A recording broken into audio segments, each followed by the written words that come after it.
जय हिंद दोस्तों, स्वागत है आपका चित्रकला एजुकेशन यूट्यूब चैनल में। आज स्टार्ट करते हैं एसएससी जीडी का प्रैक्टिस सेट नंबर 6।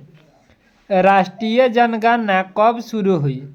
राष्ट्रीय जनगणना जो है 1872 में शुरू हुआ था तथा 1881 में नियमित रूप से जनगणना की शुरुआत लॉर्ड रिपन के काल में हुई थी।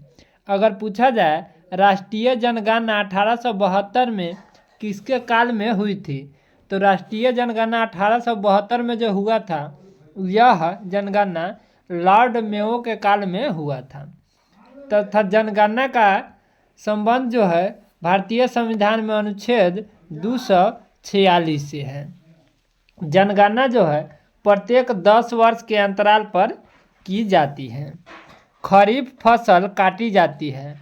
खरीफ फसल जो है अक्टूबर नवंबर माह में काट ली जाती है तथा यह फसल जो है जून जुलाई में बोई जाती है। खरीफ फसल के अंतर्गत धान, ज्वार, बाजरा, मक्का, अरहर आदि आता है, जबकि रबी फसल जो है यह अक्टूबर नवंबर में बोई जाती है तथा मार्च अप्रैल में काट ली जाती है। रबी फसल के अंतर्गत गेहूं, जौ, चना, सरसों, आलू, राई आदि आता है। चंद्रमा पृथ्वी का एक चक्कर कितने दिनों में लगाता है? चंद्रमा पृथ्वी का एक चक्कर जो है 28 दिनों में लगाता है। चंद्रमा जब पृथ्वी का एक चक्कर 28 दिन में लगाता है उस चक्र को चंद्रमास कहते हैं। चंद्रमा की सतह और उसकी आंतरिक स्थिति का अध्ययन करने वाला विज्ञान जो है वह सेलेनोलॉजी कहलाता है।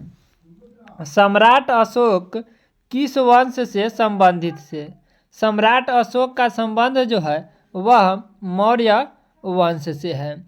मौर्य वंश का संस्थापक की बात करें तो मौर्य वंश का संस्थापक जो था चंद्रगुप्त मौर्य था तथा शुंग वंश की बात करें तो शुंग वंश के संस्थापक जो है पुष्यमित्र शुंग थे तथा गुप्त वंश की बात करें तो गुप्त वंश के संस्थापक जो थे श्री गुप्त थे।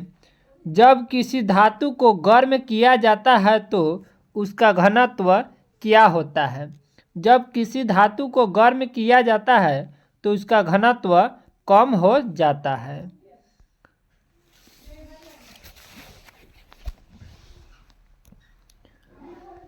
तत्काल शक्ति के लिए खिलाड़ी किसका उपयोग करते हैं?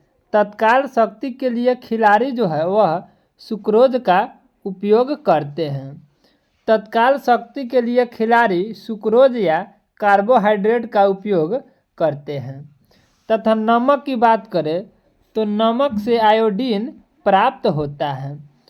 विटामिन सी की बात करें तो विटामिन सी हमें जो है खट्टे पदार्थों से प्राप्त होता है तथा विटामिन सी का सर्वोत्तम स्रोत की बात करें तो विटामिन सी का सर्वोत्तम स्रोत जो है वह आंवला है।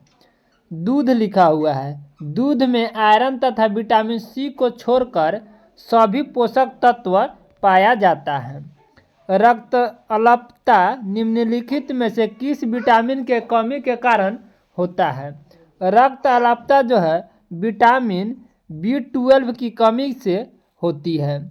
बात करें विटामिन ए से तो विटामिन ए की कमी से जो है रतौंधी रोग होता है तथा विटामिन ए का सर्वोत्तम स्रोत की बात करें तो विटामिन ए का सर्वोत्तम स्रोत जो है वह गाजर है।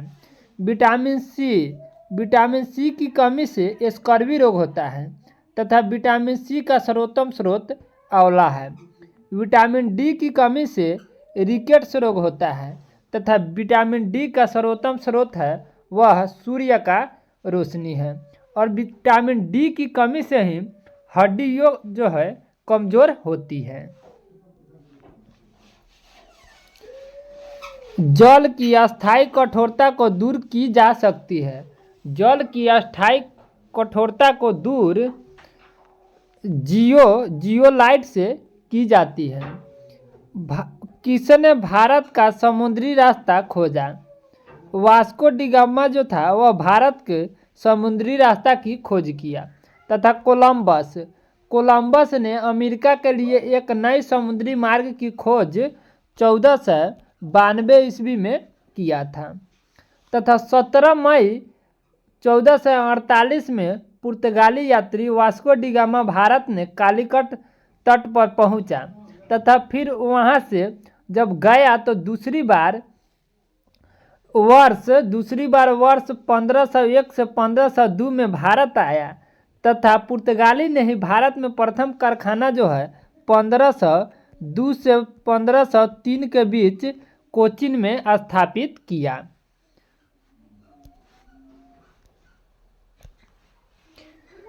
चतुर्थ बौद्ध सम्मेलन किसके शासनकाल में हुआ था? चतुर्थ बौद्ध सम्मेलन जो है कनिष्क के शासनकाल में हुआ था। अगर बात की जाए प्रथम बौद्ध संगीति का, तो प्रथम बौद्ध संगीति का आयोजन जो है वह आजाद शत्रु के शासनकाल में हुआ था तथा इसका अध्यक्ष जो था वह महाकश्यप था। तथा द्वितीय बौद्ध संगीति की बात करें तो द्वितीय बौद्ध संगीति का आयोजन जो है वह कालाशोक के शासनकाल में हुआ था तथा इसके अध्यक्ष जो थे वह साबक मीर थे। तृतीय बौद्ध संगीति का आयोजन अशोक के काल में हुआ तथा चतुर्थ बौद्ध संगीति का आयोजन जो है कनिष्क के शासनकाल में हुआ था। चालुक्य शासक पुलकेशिन द्वितीय ने किसे हराया था? चालुक्य शासक पुलकेशिन द्वितीय ने हर्षवर्धन को हराया था। चालुक्य शासक पुलकेशिन द्वितीय ने हर्षवर्धन को हराकर परमेश्वर की उपाधि धारण किया था। बात करें समुद्रगुप्त की, तो समुद्रगुप्त को भारत का नेपोलियन कहा जाता है। चंद्रगुप्त द्वितीय के शासनकाल में फहियान भारत आया था। और बात करें हर्षवर्धन की, तो हर्षवर्धन ने 629 ईस्वी में बल्भी के शासक ध्रुवसेन द्वितीय को पराजित किया था। धर्मपाल जो है पाल वंश के महानतम शासक थे तथा चंद्रगुप्त द्वितीय ने उज्जैन को द्वितीय राजधानी घोषित किया था। राडार कप का संबंध किस खेल से है? राडार कप का संबंध जो है वह गोल्फ खेल से है तथा वाकर कप का संबंध जो है वह भी गोल्फ से है। क्रिकेट खेल से बात करें तो क्रिकेट से संबंधित ट्रॉफी है रणजी ट्रॉफी, दिलीप ट्रॉफी आदि है। तथा फुटबॉल की बात करें तो फुटबॉल से संबंधित trophy Durand cup, rovers cup, Santosh trophy आदि है। बैडमिंटन की बात करें तो बैडमिंटन से संबंधित जो है trophy Uber cup, Thomas cup आदि है। भारत के संविधान में संघ शब्द का प्रयोग किस अनुच्छेद में किया गया? भारत के संविधान में संघ शब्द का प्रयोग जो है अनुच्छेद 1 में किया गया। संविधान के अनुच्छेद 1 में कहा गया कि इंडिया अर्थात भारत राज्यों का संघ है, जबकि अनुच्छेद 24 के अंतर्गत 14 वर्ष से कम आयु वाले बच्चे को जोखिम भरे कार्य में नियुक्ति का प्रतिबंधित किया गया।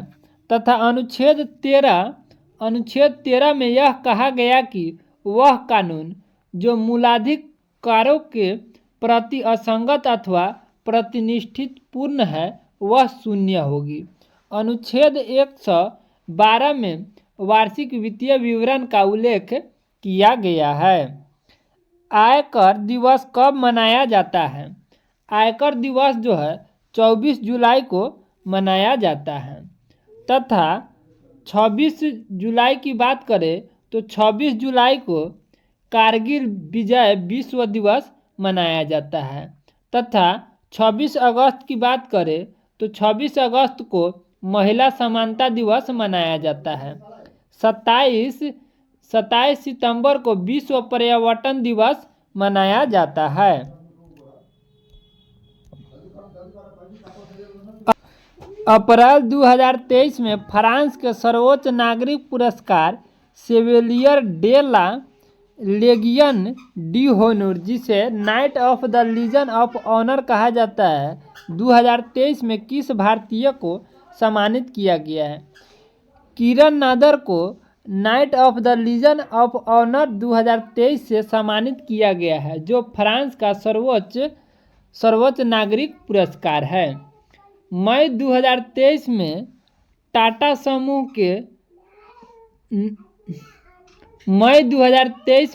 समूह के अध्यक्ष एन चंद्रशेखर को फ्रांस का सर्वोच्च सम्मान प्रदान किया गया, तथा जुलाई 2023 में नरेंद्र मोदी को फ्रांस का सर्वोच्च सम्मान लीजन ऑफ ऑनर से सम्मानित किया गया, तथा जून 2023 में सूरीनाम के सर्वोच्च नागरिक पुरस्कार grand order of the chain of the yellow star से राष्ट्रपति द्रौपदी मुर्मू को सम्मानित किया गया, तथा रतन टाटा को ऑस्ट्रेलिया का सर्वोच्च नागरिक सम्मान से सम्मानित किया गया है।